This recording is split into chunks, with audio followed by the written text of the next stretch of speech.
सुबह सुबह का समय था। आसमान में काले बादल छाए हुए थे। झमाझम बारिश लगातार बरस रही थी। तेज हवाओं के साथ पानी की बूंदें गांव की कच्ची गलियों में बह रही थी। लेकिन इस बारिश और ठंड के बीच भी राम के घर में चहल पहल थी। सुबह के लगभग 4 बजे थे। राम नींद से उठकर अपने छोटे से रसोई घर में बैठा आलू उबालकर उनका मसाला तैयार कर रहा था। उसके चेहरे पर थकान जरूर थी, लेकिन आंखों में उम्मीद साफ दिखाई दे रही थी। दूसरी तरफ उसकी पत्नी सीता बड़े से परात में आटा गूंथ रही थी। सुनिए जी, आज बारिश बहुत तेज है। लगता है आज ग्राहक कम आएंगे। ग्राहक आए या ना आए, लेकिन हमारा काम रुकना नहीं चाहिए। मेहनत करने वालों की दुकान मौसम देखकर नहीं खुलती। यही बात तो मुझे आप में सबसे अच्छी लगती है। चाहे कितनी भी परेशानी हो, आप कभी हिम्मत नहीं हारते। अगर मैं हिम्मत हार गया तो इस घर का क्या होगा, तुम्हारा क्या होगा, और हमारे श्याम का सपना कैसे पूरा होगा। कमरे के कोने में बैठा श्याम अपनी किताबें खोलकर पढ़ रहा था। बाहर बारिश की आवाज आ रही थी, लेकिन श्याम का पूरा ध्यान अपनी पढ़ाई पर था। श्याम बेटा, कितनी देर से पढ़ रहे हो? भैया, कल टेस्ट है। इस बार पूरे जिले में पहला आना है। वाह, सीधे जिले में पहला। राम ने दीवार पर लगी घड़ी की तरफ देखा। घड़ी में सुबह के 6 बज चुके थे। बाहर झमाझम बारिश हो रही थी। काले बादल पूरे आसमान में छाए हुए थे। सड़क पर पानी बह रहा था। राम जल्दी जल्दी पराठों का सामान ठेले पर रखने लगा।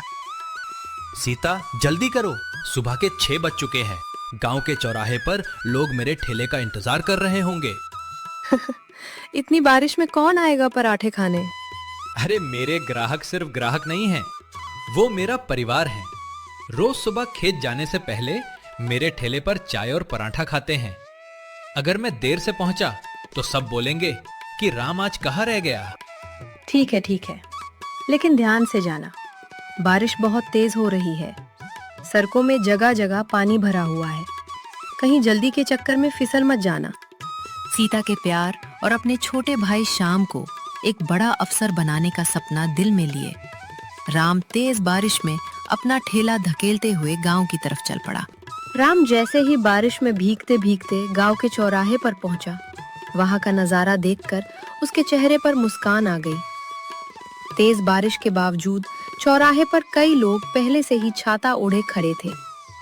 अरे भाइयों, इतनी बारिश में आप लोग यहाँ क्या कर रहे हो? जैसे तू बारिश में ठेला लेके आ सकता है, वैसे हम पराठे खाने नहीं आ सकते क्या?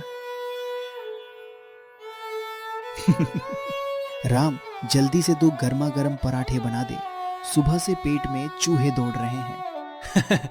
अभी बनाता हूँ काका। ऐसे पराठे खिलाऊंगा कि सारी ठंड भाग जाएगी। राम ने तुरंत तवा गर्म किया। मक्खन का एक बड़ा टुकड़ा तवे पर रखा। तवे से छन छन की आवाज आने लगी। गर्मा गर्म आलू के पराठों की खुशबू पूरे चौराहे में फैल गई। राम, एक बात बताऊं? हाँ मास्टर जी, बताइए। तू सिर्फ पराठे नहीं बेचता, तू लोगों के चेहरे पर मुस्कान अरे देखता मास्टर है। जी, इतनी बड़ी बड़ी बातें मत कीजिए। मैं तो बस अपना काम करता हूँ। नहीं राम, सच कह रहा हूँ। आजकल लोग पैसे के पीछे भागते हैं, लेकिन तू लोगों का दिल जीतता है। इतने में एक बूढ़ी अम्मा छाता लेकर वहां आई।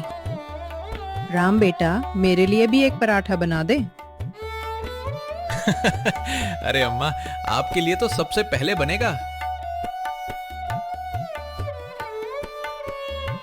पैसे बाद में दे दूंगी बेटा। अम्मा, आपने मुझे बचपन में कितनी बार खाना खिलाया था।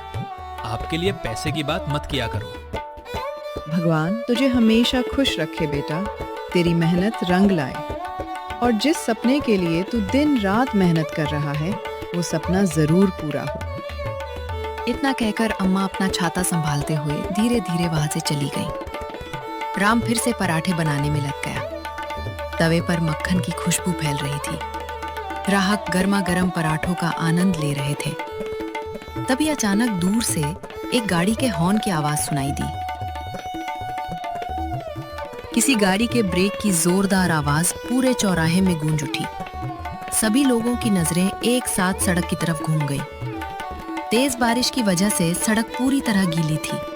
एक पीले रंग की चमचमाती फरारी बहुत तेज रफ्तार से चौराहे की तरफ आ रही थी।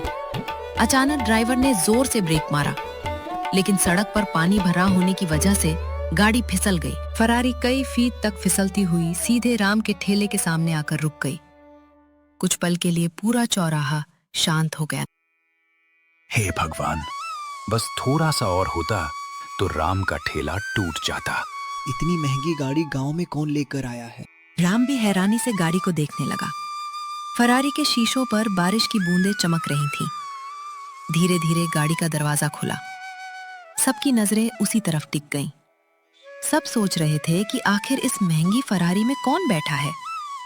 पहले 2 लंबे चौड़े बॉडीगार्ड बाहर निकले। उन्होंने तुरंत बड़े बड़े काले छाते खोल दिए। फिर पीछे की सीट से एक आदमी बाहर उतरा। सफेद कपड़े, महंगी घड़ी, चमकते जूते और चेहरे पर घमंड।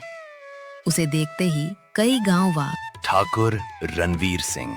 लगता है आज फिर कोई बखेड़ा होने वाला है। रणवीर ने एक नजर राम के ठेले पर डाली, फिर वहां खड़े ग्राहकों की भीड़ को देखा।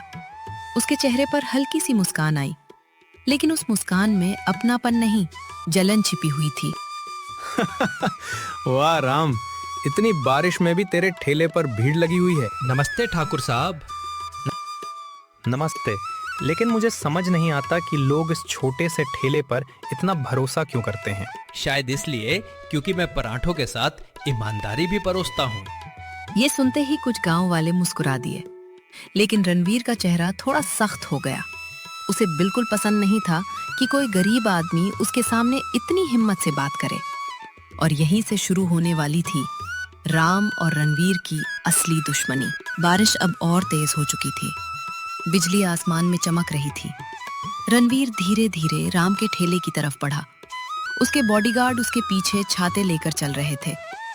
चौराहे पर खड़े सभी लोग चुप हो गए। राम, सुना है तू अपने भाई श्याम को बड़ा अफसर बनाना चाहता है। जी ठाकुर साहब, यही मेरा सपना है। सपना? तुम जैसे लोग सपने नहीं देखते, बस पेट पालते हैं। ये सुनकर श्याम का नाम लेते ही राम का चेहरा गंभीर हो गया। गरीब आदमी का सपना छोटा नहीं होता ठाकुर साहब, बस रास्ता कठिन होता। तुझे पता भी है अफसर बनने में कितना पैसा लगता है? शहर की पढ़ाई, किताबें, कोचिंग। पैसा जरूरी है, लेकिन मेहनत उससे भी ज्यादा जरूरी है। तुम्हारी यही बातें मुझे पसंद नहीं है। तभी उसने जेब से 50,000 रुपए की गड्डी निकाली और राम के ठेले पर फेंक दी। पूरा चौराहा हैरान रह गया। ले, ये पैसे रख, अपने भाई को बोल पढ़ाई छोड़ दे, मेरे खेतों और गोदामों का हिसाब किताब संभाल लेगा। सभी लोगों की नजर राम पर टिक गई। राम ने पैसों की गड्डी उठाई, कुछ पल उसे देखा, फिर सीधे रणवीर के हाथ में वापस रख दी। ठाकुर साहब, ये पैसे मेरे भाई के सपनों की कीमत नहीं खरीद सकते। सोच ले राम, इतनी रकम तू साल भर में भी नहीं कमाता होगा। सही कहा आपने, लेकिन मेरा भाई बिकाऊ नहीं है। गांव वाले एक दूसरे को देखने लगे। पहली बार किसी ने रणवीर के सामने इतनी हिम्मत दिखाई थी। रणवीर की आंखों में गुस्सा भर गया। ठीक है राम, आज तूने मेरे पैसों की बेइज्जती की है। नहीं ठाकुर साहब, मैंने सिर्फ अपने भाई के सपनों की इज्जत की है। याद रखना, आज के बाद तेरी जिंदगी पहले जैसी नहीं रहेगी। और आप भी याद रखिए, गरीब आदमी टूट सकता है, लेकिन अपने सपनों से समझौता नहीं करता। रणवीर गुस्से में फरारी का दरवाजा बंद करता है, लेकिन जाते जाते वो अपने आदमी से धीरे से कहता है, आज रात राम का ठेला चौराहे पर नहीं दिखना चाहिए। उसका आदमी मुस्कुराया और कहता है, हो जाएगा। मलिक बोल के अपनी फरारी राम के ठेले के आगे से भगा के ले जाता है।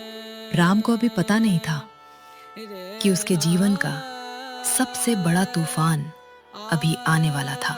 उस दिन बारिश के बावजूद राम के सारे पराठे बिक गए। शाम होते होते उसका ठेला खाली हो गया। राम ने पैसे गिने। आज की कमाई अच्छी हुई थी। उसके चेहरे पर मुस्कान आ गई। भगवान का लाख लाख शुक्र है, आज शाम की फीस भर जाएगी। राम खुशी खुशी घर पहुंचा। सीता दरवाजे पर उसका इंतजार कर रही थी। आदे, आज काम कैसा रहा? आज तो भगवान ने सुन ली। भैया, फीस जमा हो जाएगी? कल सुबह सबसे पहले तेरी फीस जमा होगी। भैया, मैं वादा करता हूँ, एक दिन आपको इस मेहनत का फल जरूर मिलेगा। दूसरी तरफ रणवीर अपनी हवेली में बैठा था। उसके सामने शराब का गिलास रखा था। उसका चेहरा गुस्से से लाल था। एक पराठे वाला मेरी बात काटने की हिम्मत करता है। मालिक, आदेश दीजिए। आज रात उसका ठेला गायब कर दो। और अगर किसी ने देख लिया तो? इस गांव में मेरी इजाजत के बिना कोई मुंह नहीं खोलता। पूरा गांव गहरी नींद में सो रहा था। बाहर झमाझम बारिश हो रही थी। तेज हवाओं के साथ पानी की बूंदें गलियों में बह रही थीं। राम ने रोज की तरह अपना ठेला घर के सामने खड़े पुराने पीपल के पेड़ के नीचे खड़ा किया हुआ था। घर के अंदर राम, सीता और श्याम गहरी नींद में सो रहे थे। उसी समय अंधेरे में एक हट्टा कट्टा आदमी धीरे धीरे वहां पहुंचा। वो कुछ देर तक इधर उधर देखता रहा। जब उसे यकीन हो गया कि सब लोग गहरी नींद में हैं, तो वो पीपल के पेड़ के नीचे खड़े राम के ठेले के पास पहुंचा। उसने ठेले पर हाथ फेरा और हल्की मुस्कान के साथ बोला, राम, कल सुबह जब तू उठेगा तो तेरे पैरों तले जमीन खिसक जाएगी। उसने ठेले को दोनों हाथों से मजबूती से पकड़ा, फिर अपनी पूरी ताकत लगाई। कुछ ही क्षणों में उसने पूरा ठेला अपने कंधे पर उठा लिया। वो भारी ठेला कंधे पर उठाए धीरे धीरे आगे बढ़ने लगा। कीचड़ भरे रास्ते पर उसके कदमों के निशान बनते जा रहे थे। कुछ देर बाद वो आदमी ठेले को कंधे पर उठाए अंधेरे में दूर निकल गया। धीरे धीरे उसकी परछाई भी बारिश और अंधेरे में गायब हो गई।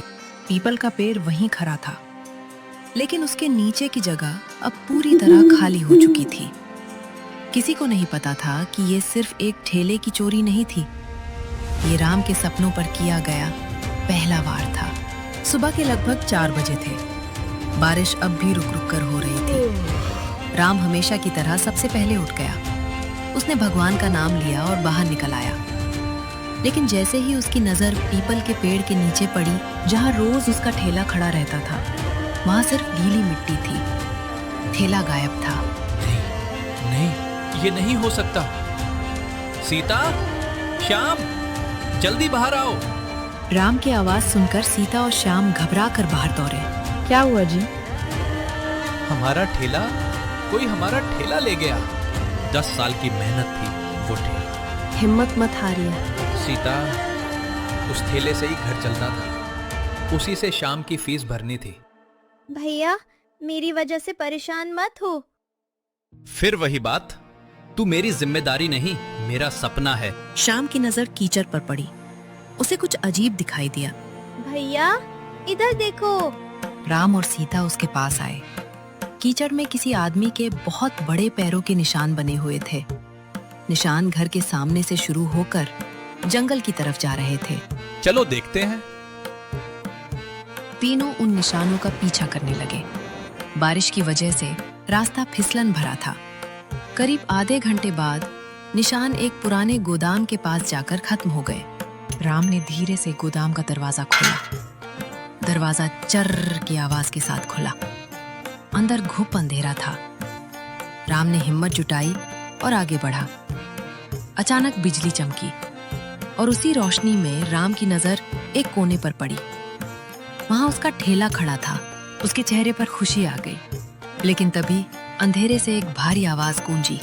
ठेला मिल गया, लेकिन अब इसे लेकर कैसे जाओगे? और अंधेरे से वही हट्टा कट्टा आदमी बाहर निकल आया।